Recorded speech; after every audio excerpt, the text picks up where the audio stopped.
Hey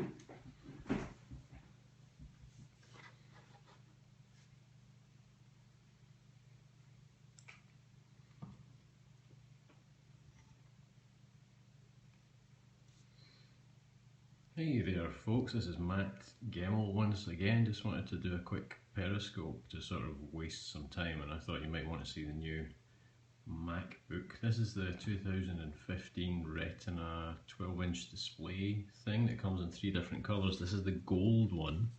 I always get the gold models of phones and stuff.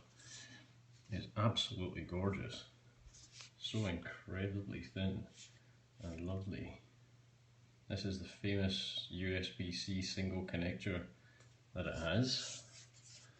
There's a headphone jack around there. A couple of microphone ports there. Someone's saying, screen seems very square. Yeah, it's a taller screen than on the MacBook Air.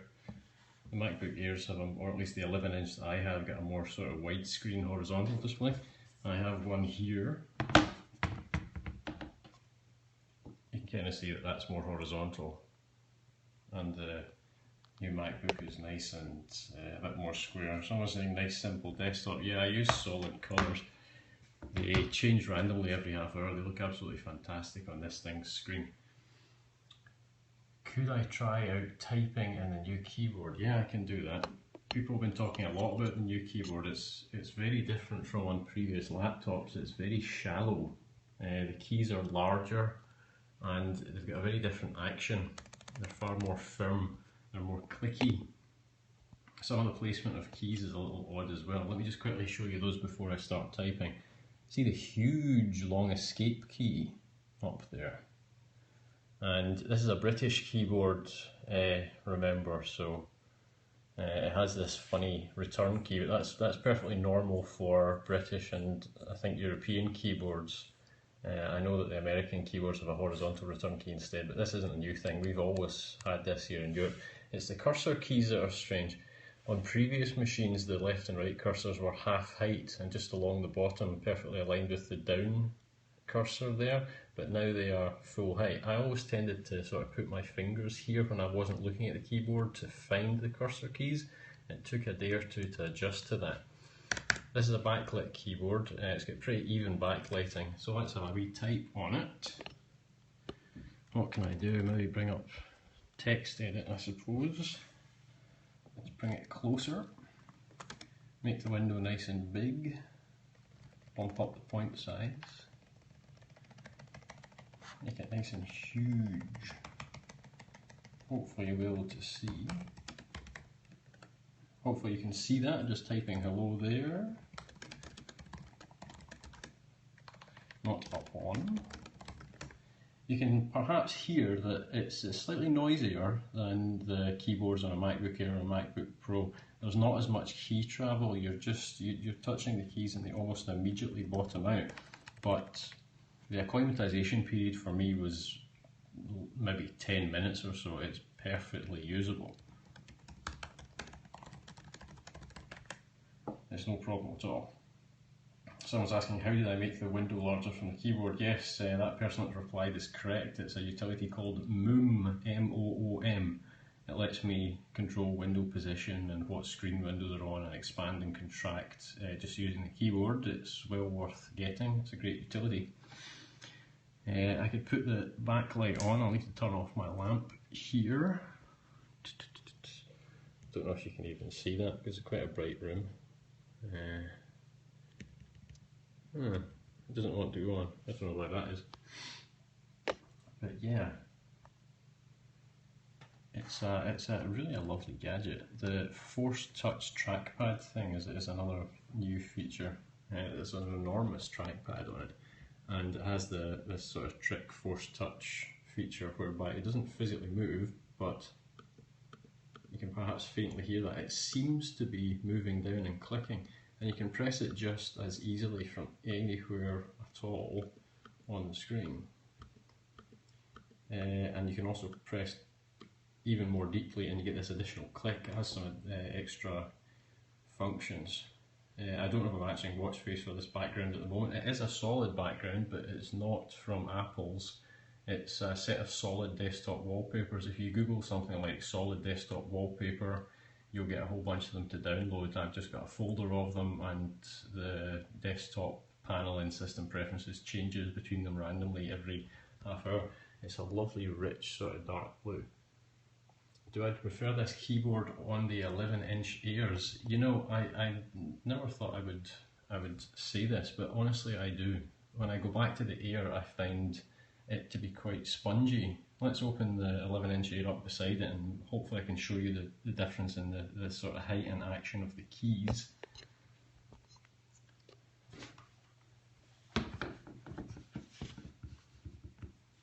So here's the Air. There she is. I'm not sure how to quite get down to the keys. Yeah, there we go. You can see that there's a good few millimeters of clearance there from the base of the key to the top of it when it's unpressed. So there's a good bit of travel there. And I don't know if you can hear it, I don't know if the sound picks it up, but there's a sort of very gentle sort of pillowy sound to those keys. Whereas on the new thing, if I can carefully try and pick it up, there's much less clearance. It's just that, I mean, it looks like a millimetre or two, and it's more of a sort of clicky quality to it. If you type rapidly on the Air, I mean, you get this kind of constant sort of splashy noise, but it's low volume, whereas on this thing it's a slightly harder, slightly more clicky noise. It's still not the sort of thing that's going to be a problem if you're typing in a library or anything like that, but it is a noticeably different feel. The keys are also physically larger on the new one. I don't know if you can quite appreciate that, but there are smaller gaps between the keys, and they've made the keys themselves larger. It really is a very nice thing to type on. And as I say, the touch trackpad it's a nice little gimmick feature. I personally don't press to click anyway. I use the tap to click feature, which used to be in the trackpad pane in System Preferences, but in Yosemite and indeed in El Capitan, it's in the accessibility pane of System Preferences instead, but it is still there. I also don't click to drag, I use the 3-finger drag feature, as you can see, drawing out a selection there. My Scottish accent is great, thank you very much indeed. It's the only one I have. I can do a pretty convincing American accent and an English one as well, but this is my natural voice. I got the USB-C to USB adapter for this gadget so that I can plug stuff in, but honestly I never really do that. I almost never plug anything into it. I'm using it pretty much full time now. I'm trying to make it my only machine. Someone asked about the battery life earlier. I don't know what it's estimating. Right now it's got this ridiculous estimate of 17 hours and 3 minutes. That's because we haven't really been running any apps. I've just been sitting tapping the keys. I'm not a sort of a power user in the sense of stressing the machine. I don't do any video or audio editing. I don't run Xcode. I'm not a developer anymore, so I haven't actually run Xcode on it at all for compiling. Someone asked how Xcode was on it. I don't know, but if you're a developer compiling a lot of big projects, it's probably not the machine for you. Someone asked, are you planning to install El Capitan? You know, I literally just downloaded it on my other machine, the iMac that I have over here, and then I sort of had a moment of awareness and said, Matt, what the hell are you doing? You don't need to be installing a beta bloody operating system. If there's a reasonable way to install it in VMware Fusion, I might play around with it, but I don't need it just now. What I mainly do all day is I write, so I'm using apps like Scrivener and OmniFocus, OmniOutliner, my beloved BB Edit of course as well. And when running stuff like that, this thing, it just goes and goes and goes. It does have less battery life in practice than the the 11-inch MacBook Air, which has got it's got higher performance and it's got an incredible battery in it. But for my purposes, this thing is completely useful. So I mean, let me quantify that. For random messing about on the web, doing email, Twitter, sitting on a Slack channel with some of my friends during the day, and doing my writing, building the blog, working in Scrivener, all that stuff that I do, this thing would probably give me at least sort of 9 hours, which is more than acceptable for me. Someone asked what resolution do I run it at. There are a few resolution options on this new MacBook, unlike on the MacBook Air, which just has pretty much its own fixed 1366 by 768, I think, resolution. This one has options. So the default one here, which I'm not using, is the one that looks like 1280 by 800, which means that it is ever so slightly narrower horizontally and ever so slightly taller vertically than the 11-inch MacBook Air. But I don't use that. I use it at the sort of virtually biggest, more space setting over here, which is 1440 by 900. There are a couple more. There's the 1152 by 720, and there's the enormous looking 1024 by 640, but I don't really know why you'd want to use that. There are a lot of apps whose windows probably wouldn't even fit on screen at that size. I was surprised that I decided to use the 1440 by 900. I mean, my eyesight isn't particularly brilliant, and I thought I would appreciate the crispness of the Retina display whilst it was sort of bumped to this 1280 by 800, but it's completely comfortable and usable at 1440 by 900, so I've just left it at that. I don't know how that affects battery life. I mean, 1440 by 900 I think is almost half of the native pixel resolution, so it's the closest to true Retina I think for this, but that's the setting I use it at, which I think is the default for a lot of 15-inch MacBook Pros when you think about it. It's much physically smaller, but you do get a decent amount of screen space. So yeah, that's how I use the thing. I've got a bunch of reasonably hefty apps on it as well for occasional use, like the new Photoshop Creative Cloud 2015 that came out yesterday. I've been using that a wee bit today on the machine, and it's fine. You know, opening massive PSDs with thousands of layers obviously is going to absolutely groan, but for the basic stuff that I do, few layer mock-up sort of documents, graphics for the website, and a bit of photo editing, it's absolutely fine. This is a fanless machine, completely fanless, unlike the 11-inch Air here. It does have a fan. You almost never hear it on in practice, but once in a while it'll come on, you'll hear a wee whisper from it. On this thing, it's completely fanless. Do you notice any lagging when scrolling at higher resolution? On hefty sort of websites, a little bit, just occasionally, nothing intrusive. Any stutter when you move between spaces? I don't really use spaces, to be honest. I've got a dashboard as a space, seems okay. Stupid question, but is it Metal compatible? Metal, this new sort of, it's kind of an API, isn't it, to do graphic stuff right down in the hardware instead of going through OpenGL, I think that's what Metal is. I mean, as I say, I've not been a developer for a while, so I haven't really kept totally up to date. I don't know if it's Metal compatible, but presumably being a brand new machine, I hear that El Capitan makes some big changes in how graphic stuff runs, so I mean, fingers crossed. I think that'll probably provide a bit of kind of improved battery life as well, shouldn't it? So I'm pretty hopeful for that. I assume it is Metal compatible. I don't know what the hardware aspect of that is. But what I can tell you is it's an absolutely gorgeous machine. It's so tiny, it's so light, and it's perfectly usable for me. My concerns were, would the battery life be up to what I need? Would the performance be okay, bearing in mind I don't need anything hardcore? And most of all, would the keyboard be usable? Because I type all the day long, and I've been pleasantly surprised in all of those fronts. I mean, the screen is gorgeous, Performance is fine for me. I'll happily cope with a wee stutter occasionally if I happen to see that, for the sake of having the portability and the gorgeous form factor. And the keyboard, it really is great. It looks weird and feels odd, particularly these funny cursor keys, as some of you have said, but you quickly get used to them. Does it feel noticeably lighter when carrying than the Air? Yeah, it does. I mean, there's not a massive difference in terms of the actual weight. I think I've got a file in my Dropbox where I kept all the specs. Here it is.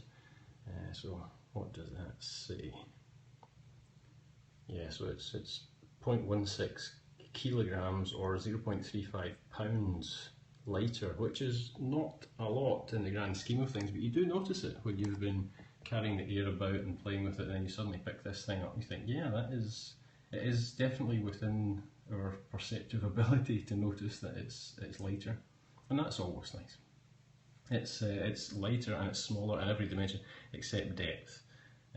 This dimension here, front to back, where it's about I think it's 0.46 centimeters, deeper, which probably isn't going to be a problem. You just might want to check your sleeves and things like that, but any bag that takes the 11-inch Air is presumably going to take this thing as well. It's a gorgeous device. I'm not sure what I'm going to do with the Air, but I think I will be keeping this, and the fact that it comes in gold is just the icing on the cake. Why gold over space grey? Well, firstly, I didn't want the regular sort of silvery one because I'm bored of those. I've had so many. The space grey is, to me, it's a weird colour. It's not dark enough to be a colour choice for me. It's not different enough from the regular silver, and I just love gold. It's this warm kind of lovely caramel colour. Someone asked me to line them up for a comparison. I'll do that quickly. What am I doing with the Air? Yeah, I was just wondering that. I'll probably be selling it, to be honest. If anyone wants to buy this gorgeous, perfect condition, super 11-inch Air, well, look out on Twitter. I'll give you a good deal with a bunch of accessories as well. What about heat when you use it in your lap? How warm does it get? It really doesn't get warm at all. It gets slightly warm in this region, but underneath, but it's way cooler than even this thing gets, and there's never been any problem with sweaty legs from that. I don't know how they've engineered it without a fan to keep nice and cool, but there's no heat up here and there's only the tiniest bit of warmth underneath, and really it's the coolest temperature wise, and I guess probably style wise as well, Mac that I've got. So here they are lined up, pretty much level back there. Let's maybe forward a little bit. So that's it there. You can see the slight increase in depth there. The screen bezel, of course, is taller as well by the same amount. No kidding, that's pretty obvious. It's narrower this way than the Air. I will try and shift it about. I'm kind of doing this one-handed. I'll just close that to make it easier. I'll line it up at the side there. That's pretty much lined up, isn't it? So you can see that it's a good noticeable wee bit narrower that way, and we'll try and go down and have a look. I guess I should probably spin one of them around. There we go. Sorry about messing your video around there.